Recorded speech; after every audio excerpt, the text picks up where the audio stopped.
아멘. 오늘 같은 명절 우리의 자녀들이 부모와 또 할아버지와 함께 한 자리에서 앉아서 예배 드리는 모습은 세상 어떤 모습보다도 참 아름답고 행복한 모습인 듯 합니다. 왜 아름답고 행복한 모습이라는 생각이 듭니까?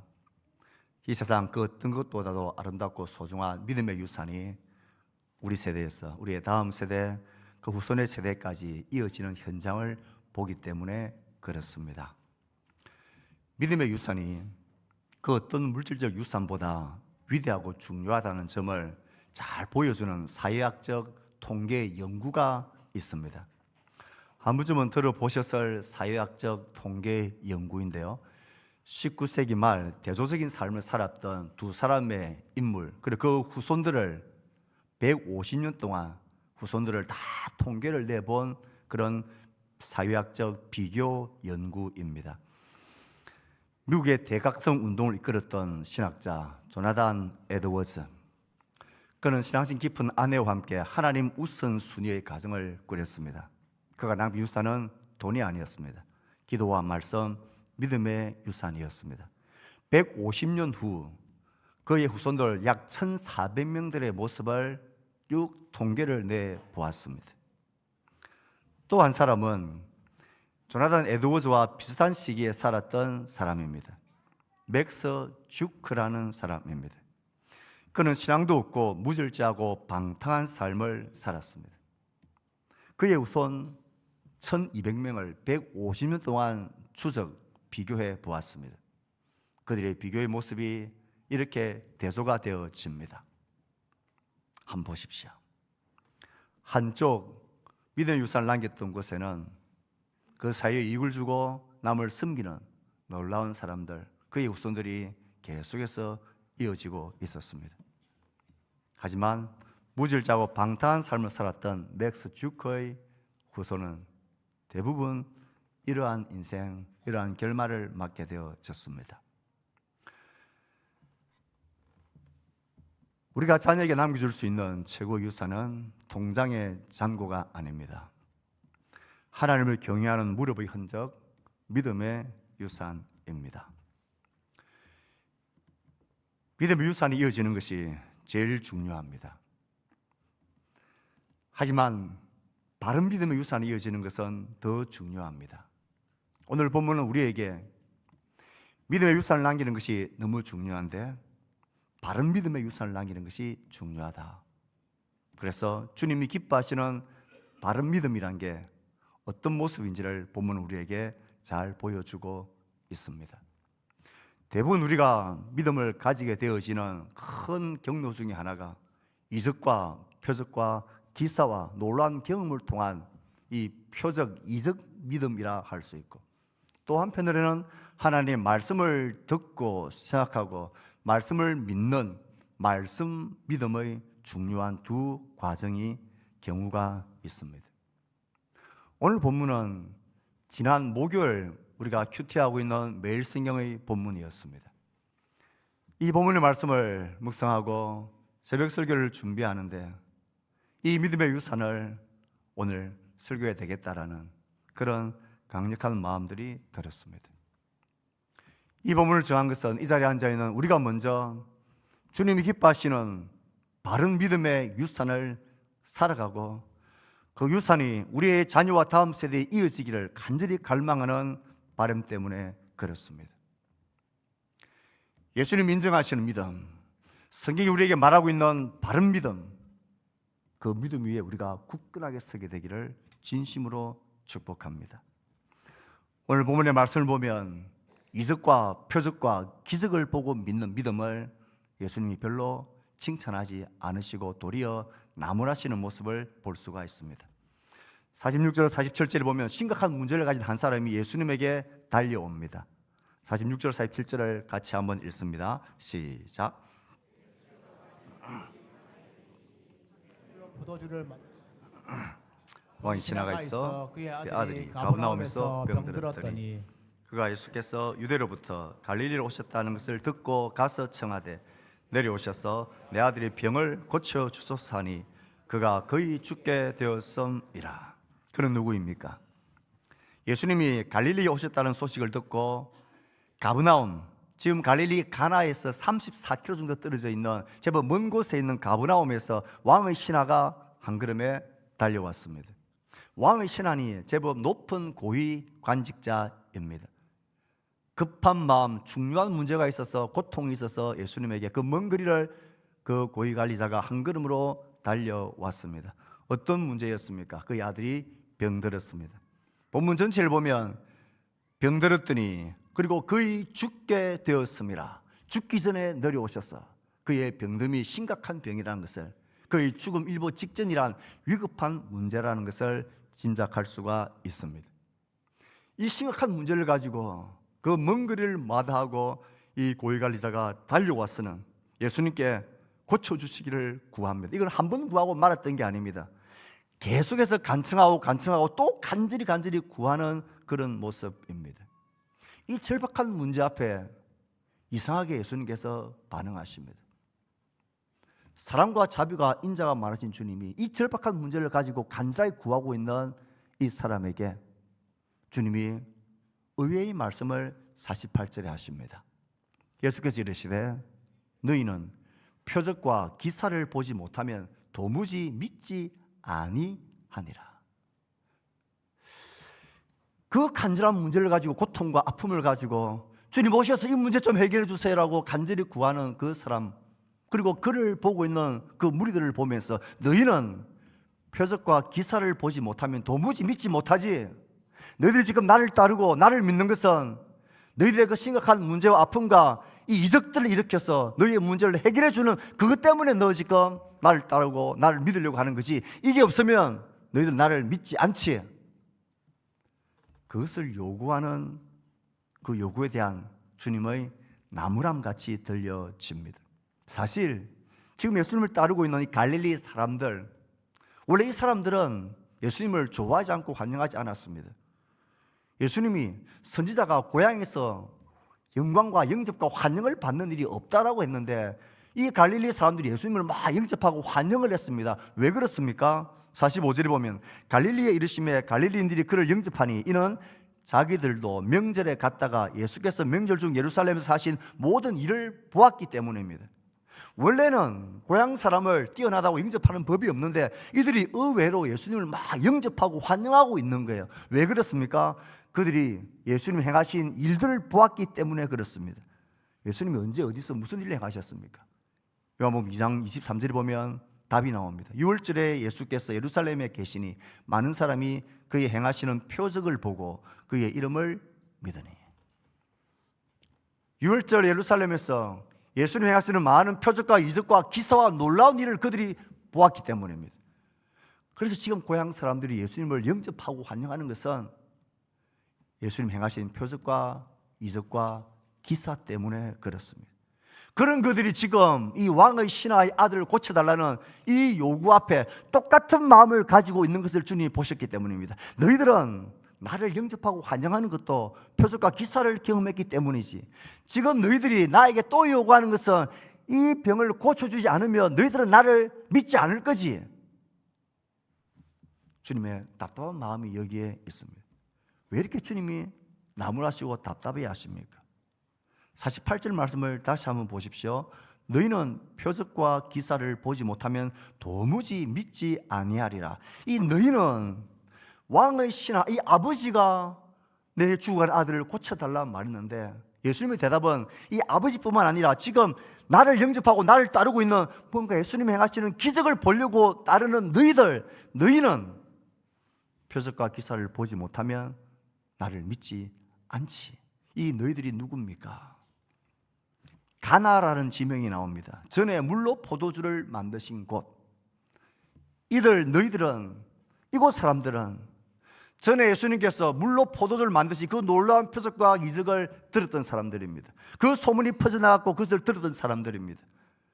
그러니 예수님의 마음은 지금 어떤 마음입니까? 그때도 너희들은 내가 행하는 이적과 표적을 보아서 놀랬지.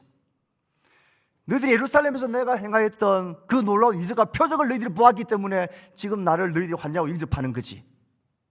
또 너희들은 너희의 그 심각한 문제, 이걸 해결해 주지 않으면 이 표적을 보지 못하면 너희들은 나를 믿지 않을 자지. 너희들은 나를 믿는 게 아니라 너희들의 문제를 해결해 주는 이 표적과 기적과 능력을 너희들은 믿는 거지. 이게 없으면 너희들은 나를 믿지 않지 않느냐. 왜 너희들은 그 이적과 표적을 경험한 이후로 한 걸음도 이것을 넘어서서 나를 믿는 믿음의 자리로 왜 나오지 못하고 있느냐. 늘 그 자리에 또 다른 표적, 또 더 놀라운 기적, 더 놀라운 능력을 베풀지 않으면 너희들은 나를 믿지 않는 자지. 표적과 이적과 기적을 통하여 믿으려고 하는 믿음에 대한 한계를 주님이 여기서 지금 말씀하고 있습니다. 사랑하는 성도 여러분, 우리가 예수님을 믿으려고 하는 믿음의 이유가 뭡니까? 이들처럼 나에게 하나님의 능력과 기적과 나의 문제를 해결해주고 나의 아픔을 해결해주는 그 능력이 나에게 필요한 겁니까? 그건 예수를 믿는 게 아니라 내 문제의 처리를 위해서 예수님을 이용하는 것입니다. 이런 믿음은 나의 문제를 해결해 주는 분이 예수님이든 부처님이든 알라신이든 아무 상관없다. 누구든지 좋으니까 내 문제만 해결해 주면 내가 그를 믿겠다라는 지극히 자기 중심적인 자기를 향한 믿음입니다. 그런 믿음은 꼭 예수님이 아니어도 상관없습니다. 여호와의 증인이나 이단들 그 어떤 수장이라도 상관없습니다. 내 문제를 능력과 기적으로 해결해 주기만 하면 된다는 게 그런 믿음의 한계입니다. 이런 믿음은요, 표적과 이적과 기사와 능력이 필요한 문제가 내 안에서 사라지고 해결되어지면 더 이상 그를 쫓지 않고 추구하지 않는 내 필요에 의한 내 이용 가치에 맞는 그런 것을 믿겠다라는 그런 자기 중심적인 믿음입니다. 예수님은 이런 믿음을 진짜 믿음이라 말하지 않으십니다. 예수님이 내 문제를 해결해 주지 않으면, 내 손을 들어주지 않으면, 내 아픔을 고쳐주지 않으면 나는 그런 예수 나에게 필요 없다는 것입니다. 우리 아픔과 고통에 대해 주님은 긍휼히 계시고 자비를 보시고 수많은 이적과 기적을 행하시는 분이십니다. 하지만 그 표적과 기적과 이적은 그것을 행하신 예수님에게로 나의 마음과 나의 믿음을 이끌어가는 하나의 게시판이고 표지판 뿐이지. 1년이 지나고 5년이 지나고 10년이 지나도 더 크고 더 놀라운 기적을 나에게 능력을 보여달라고, 내 삶에 더 놀라운 구원을, 더 놀라운 주의 능력을 나에게 베풀어 달라는 그 표적과 이적과 능력만을 쫓는 믿음이라면 그 믿음은 바른 믿음이라 할 수 없습니다. 그래서 예수님께서 지금 우리 식으로 이야기하면 꼭 짜증이 난 듯이, 봐라 너희들은 똑같네. 지금 너희들은 내가 너희들이 요구하는 이 문제를 해결해 주지 않으면, 너희들이 눈에 이 표적을 보지 않으면 너희들은 도무지 나를 믿지 않는 자들이야. 그들의 믿음 없음을 주님은 나무라시고 있습니다. 예수를 믿는 나의 믿음의 모습은 혹 이런 모습에 머물고 있지 않습니까? 나의 문제와 나의 아픔과 나의 고통을 해결해 주지 않으면, 그 문제가 아니면 예수님이 필요 없는 그런 믿음으로 우리는 주를 지금 따르고 있지는 않습니까? 내 문제를 해결해 주지 못하는 그분을 내가 믿을 필요가 있나? 그렇게 주님에게서 멀어지고 있지는 않습니까? 예수님의 이 책망을 들은 그 아버지가 다시 예수님께 요구하는 요청에서는 조금의 변화된 모습이 보입니다. 이걸 우리는 자세히 잘 볼 필요가 있습니다. 49절에 이 책망을 들은 그 아버지가 49절에 다시 예수님께 이렇게 요구를 합니다. 시나가 이르되 주여 내 아이가 죽기 전에 내려오소서. 47절에 첫 번째 요구했던 그것과 한번 비교를 해보십시오. 47절 첫 번째는 이렇게 말합니다. 내려오셔서 내 아들의 병을 고쳐주소서. 처음에 요구했던 핵심은 그 중심은 어디에 있습니까? 주일에 대한 고백도 없습니다. 오셔서 내 아들을 고쳐주세요. 내 아들 이 문제 해결해 주세요.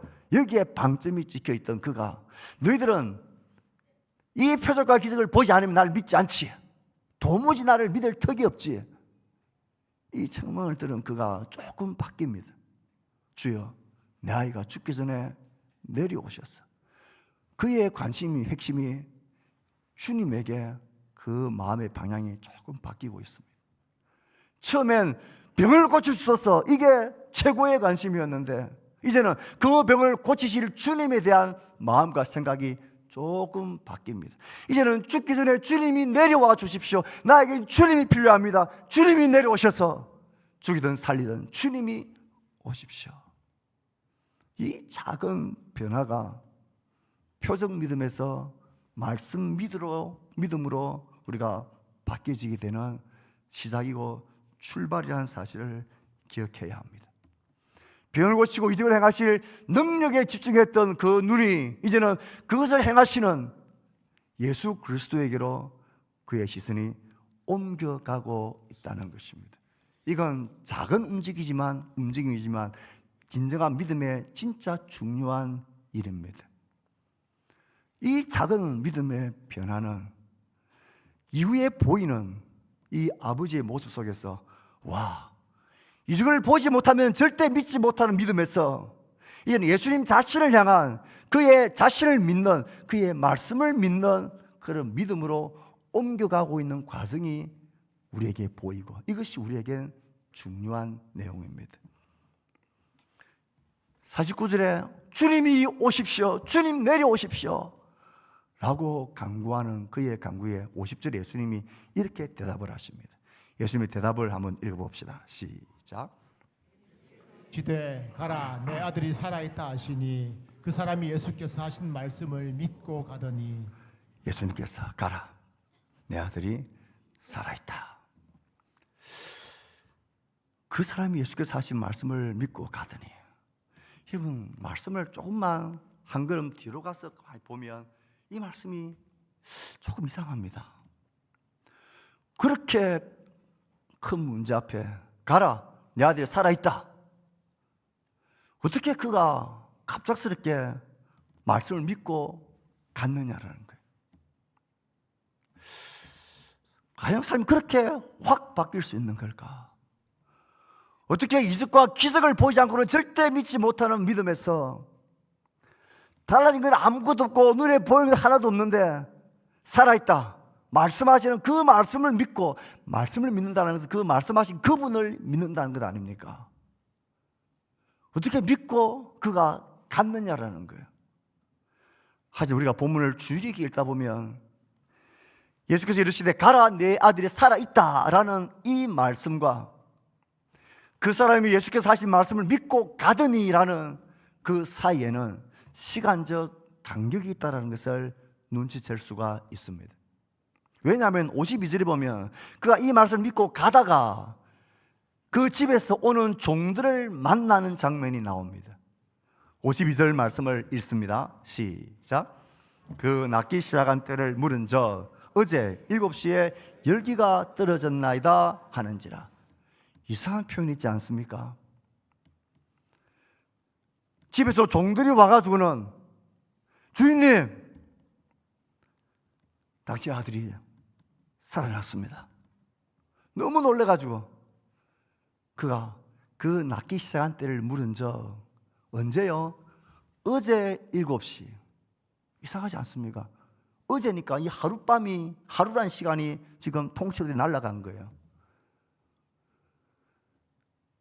가라, 내 아들이 살아있다. 그 말을 듣고 그는 즉시 간 게 아니에요. 즉시 갔다면 어제라는 단어가 필요 없지요. 34km니까 그날, 어제란 이 하루의 시간이 도대체 어디에 간 겁니까? 주님, 어제 7시에 낳기 시작했습니다. 주님이 말씀하신 그때인 걸 그가 알게 됩니다. 어제라는 하루의 한 시간들이 하루가 통째로 사라져버린 것입니다. 살았습니다. 여러분. 가라, 내 아들이 살아있다. 눈에 보이는 건 하나도 달라진 게 없고 똑같은데 이 말씀만 믿고 내가 갈 수 있겠냐 없겠냐라는 이 갈등과 고민과 이 도전 앞에 그가 고민하고 갈등하며 하루의 시간을 보낸 것입니다. 이렇게 가도 될까? 아니, 뭔가 약을 주든지 뭔가 치료 방법을 말씀하시든지 그래야 가지. 뭔가 확실한 것을 붙들고 가야 되지.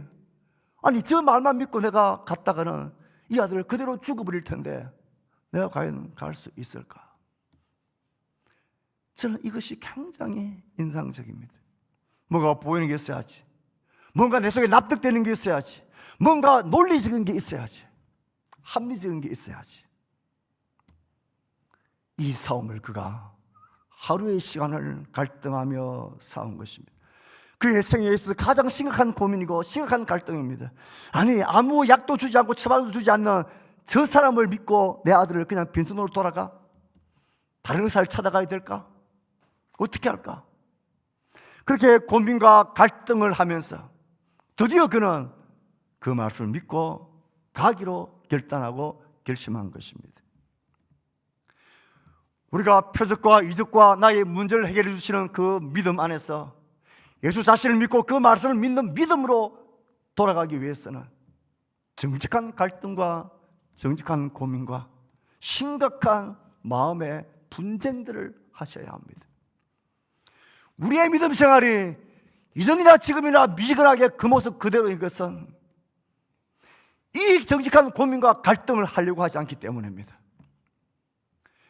정말 예수의 말씀에 내 삶을 걸어도 되는지, 정말 하나님이 천지의 창조주이신지, 정말 그분이 내 생명을 위해서 자신의 생명을 내어놓은 분인지, 인생의 삶이 죽음과 그 이후에 영원한 심판이 있다는 것이 정말인지, 정말 내가 내 인생의 주인이 될 수 있는지, 하나님의 말씀 앞에 이게 정말 그러한지, 이 말씀에 내 삶을 걸어도 될 것인지에 대한 진지한 고민과 정직한 갈등을 하셔야 합니다. 그런 고민과 갈등 없이 흉내내고 그런 고민과 갈등 없이 뭐 그런 게 그런 거지 하고 넘어가 버리면 언제나 나의 믿음은 또 다른 이적, 또 다른 기적, 또 다른 능력을 추구하면서 나의 믿음을 근거를 거기에 두려고 합니다. 우리의 자녀들이 신앙의 갈등을 할 때에 이상하게 여기지 마십시오. 그 정직한 갈등을 할 때에 하나님께 간절히 기도하셔야 합니다. 그 속에 일어나는 갈등과 그 고민과 회의가 하나님의 살아계신 능력으로 그 속에 진짜 믿음을 일으켜 주시기를 간절히 구해야 합니다. 어떤 책으로든 어떤 예배로든 어떤 친구로든 어떤 삶의 간증과 경험을 통해서라도 정말 예수 그리스도가 살아계시고 영원한 생명이 있고 내가 내 삶의 주인이 될 수 없다는 사실을 깨닫게 되어지는 그 갈등의 밤을 우리는 소중하게 여겨야 합니다. 사랑하는 성도 여러분, 예수 그리스도가 정말 내 삶의 유일한 주이고 그가 나의 왕이시고 나의 하나님이시고 내 삶의 영원한 생명이 그의 손에 있고 그의 나라가 있다는 것을 믿으십니까? 그에 대한 나의 믿음의 고통과 갈등과 고백과 그런 심각한 몸부림을 하고 그리고 결단을 하는 거예요. 진짜 믿음은 이해나 증거나 논리가 아닙니다. 이 아버지가 어제라는 하루를 통째로 고민하고 갈등하다가 이 말씀을 믿고 그는 갑니다. 선택이고 결정입니다. 그리고는 그 아들이 낳는 예수를 향한 믿음의 놀라운 열매들을 그가 누리게 된 것입니다. 이런 갈등을 진지하게 하실 수 있기를 축복합니다. 우리 자녀들이 이런 신앙의 갈등을 할 때에 하나님께 기도하셔야 합니다. 참 놀라운 사실이 또 하나 있습니다. 정직한 고민과 함께 말씀을 믿는 말씀 믿음으로 나아가기 위해 넘어야 할 또 다른 한 가지가 있습니다. 다시 한번 보십시오. 그 낫기 시작한 때를 물은 저 어제 7시에 열기가 떨어졌나이다. 여러분들 지금 간절히 바라는 아이가 죽었냐 살았냐 이 문제를 가지고 고민하며 갈등하고 말씀을 믿고 가고 있는데 얼마나 그 마음이 두려웠겠습니까? 내가 지금 제대로 잘하는 걸까? 정말 아이가 살까? 그렇게 두려운 마음으로 가는데 그 집에서 종이 와서는 아이가 나왔습니다 라고 말했을 때 여러분들이 아버지라면 뭘 확인하고 뭘 묻고 싶겠습니까? 야, 정말이야? 정말 나왔니? 정말 살았니? 정말이야? 정말 아이가 사는 게 맞아? 정말 살았단 말이지? 정말 죽어가던 아이가 사는 게 맞지? 정말 살았냐? 똑똑히 본 거야? 그 아이가 살아난 것이 진짜냐라고 묻는 게 그게 우리의 마음 아니에요. 이 아버지는 지금 뭘 묻고 있습니까? 이상하잖아요. 그 낳기 시작한 때를 묻습니다. 이게 무슨 말입니까? 그렇게 갈등하고 고민하며 내 삶을, 이 아이의 모든 생명의 운명을 말씀하시는 그분에게 내가 헌신하고 결단하고 그를 선택했을 때에 내가 선택하고 나에게 말씀하신 그분의 말씀대로, 그가 말씀하신 그 말씀대로 정말 이게 이루어졌느냐? 언제 그때가 되느냐? 그때가 언제냐? 그가 나왔다 말씀하신 때라는 것을 그가 확인하고 있습니다. 그가 확인하고 묻고 있는 게 뭡니까? 표적과 기적을 향한 믿음이라면 나았냐 안 나았냐 이게 관건이고 이게 모든 관심의 중심이어야 하는데 그는 이 자리에서 벗어나 나에게 말씀하시는 그 말씀하신 그분대로, 그분의 말씀대로 이게 되어졌는지, 과연 그가 말씀하신 대로 이 아이가 그때 낳은 것인지, 나의 시간과 방법과 과정은 내가 전혀 모르지만 내가 오로지 전적으로 내가 선택하고 결단한 그분의 말씀대로 그때에 그 말씀의 능력으로 낳은 게 맞는지를 확인하고 있는 거예요. 자기 문제가 해결되어진 것보다 그 문제를 해결하신 그분의 말씀의 능력과 그분 중심적인 믿음의 고백으로 그의 시선이 바뀌어가고 있는 거예요. 사랑하는 성도 여러분, 말씀 믿음, 그분을 향한 믿음으로 나아가기 위해서 우린 이 모든 과정과 시간과 방법의 주도권을 그분에게 내어드려야 합니다. 이게 안 되기 때문에 말씀 믿음으로 나가지 못하는 것입니다. 정말 나았냐 안 나았냐 어떻게 나았냐 이게 아니라 그가 말씀하신 그때, 그가 말씀하셨으면 그 과정과 방법과 시간은 내가 모르지만 내가 그분에게 내 삶의 모든 주도권을 드렸으니 그가 이 일을 이루실 거다라는 이 믿음이 말씀 믿음, 주님을 향한 바른 전적인 믿음으로 우리를 가게 만듭니다. 우리는 너무 합리적이고 논리적이고 과학적인 생각을 가지고 있어서 그게 그러한지, 과연 그런 방법, 그럼 언제, 어떻게, 누굴 통하여 하나님 어떻게 일을 이루시겠습니까?에 대한 모든 답을 나에게 증명하시고 내가 납득이 되어야 그를 믿겠다라는 것, 이것이 주를 믿는 믿음을 향한 우리의 걸음을 가로막는 큰 걸림돌입니다. 사랑하는 성도 여러분, 어떤 믿음의 갈등과 문제 앞에 고민을 하고 있습니까? 우리는 그 문제에 대한 논리적인 방법과 과정과 시간을 구하는 게 아니라 그 문제 앞에 말씀하시는 예수 그리스도를 우리는 붙들고 믿는 것입니다. 모든 것이 합력하여 선을 이루겠다 말씀하신 그 말씀을 우리가 증명하고 경험되어지고 이해되어져서 믿는 게 아니라 그렇게 말씀하신 그분을 향한 신실함과 그분의 선하심과 그분의 사랑과 자비를 믿는 거예요. 그 과정을 주님께 주도권을 내어드려야 합니다. 언제 할 건데요? 어떤 방법으로 해요? 내가 이해될 수 있도록 내 속에 확정시켜 달라는 이 탐욕과 이 의심과 두려움이 주를 향한 우리의 말씀 믿음으로 나가지 못하게 만듭니다.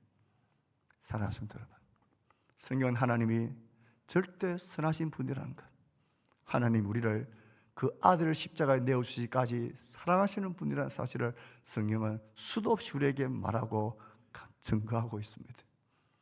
내 삶의 어려운 문제는 정말 하나님이 선하신 분일까? 정말 하나님 나를 사랑하시는 분일까? 정말 하나님은 자비하신 분인가?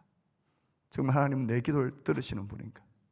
정말 하나님은 살아계신 분인가? 이 말씀에 대한 하나님의 증거를 흔들려고 합니다. 더 아프고 더 문제가 생기고 더 아이들의 삶 가운데 빛이 보이지 않고 변화가 보이지 않을 때 우리는 그런 두려움들이 있습니다. 과연 내가 이 아이의 생애를 평생 책임질 수 있을까? 그러나 성경은 말합니다. 내가 그 아이의 진짜 아버지라고. 내가 그 아들을 사랑한다고. 내 사랑 아들을 십자가에 내어주기까지 내가 너를 사랑하고 그를 사랑한다. 나는 선한 자라고. 너의 아픔과 눈물을 내가 안다고 말씀하십니다. 우린 그 하나님을 신뢰하고 그 하나님을 믿는 자들입니다. 우리가 그렇게 살아야 합니다. 그래 우리의 모습을 보고 우리의 자녀들이 예수를 믿는 것은 저렇게 믿고 사는구나. 그것을 남겨줄 수가 있습니다. 그래야 믿음의 유산들이 우리의 삶 가운데 이어집니다. 신앙의 모든 믿음의 주도권을 내가 쥐지 말고 그분에게 양도합시다. 그분이 이끄실 거고 그분이 행하실 것입니다. 이스라엘 백성들이 그친 광야로 주님이 이끄신 것은 또 우리가 그렇게 광야의 길을 용기를 가지고 걸어갈 수 있는 것은 그 광야에 물이 있거나 그 광야에 만나가 있다, 메추라기가 있기 때문이 아닙니다. 거기에 하나님이 계시기 때문입니다. 거기에 우리를 사랑하시는 아버지가 계시기 때문입니다. 그 아버지를 믿는 이 믿음의 손을 붙들고 나의 믿음을 흔드는 모든 도전들을 두려워하지 말고 정직한 고민과 정직한 갈등과 정직한 몸부림을 하시고 그분을 향한 내 믿음의 주도권을 그분에게 드리십시오. 그래서 우리 모두가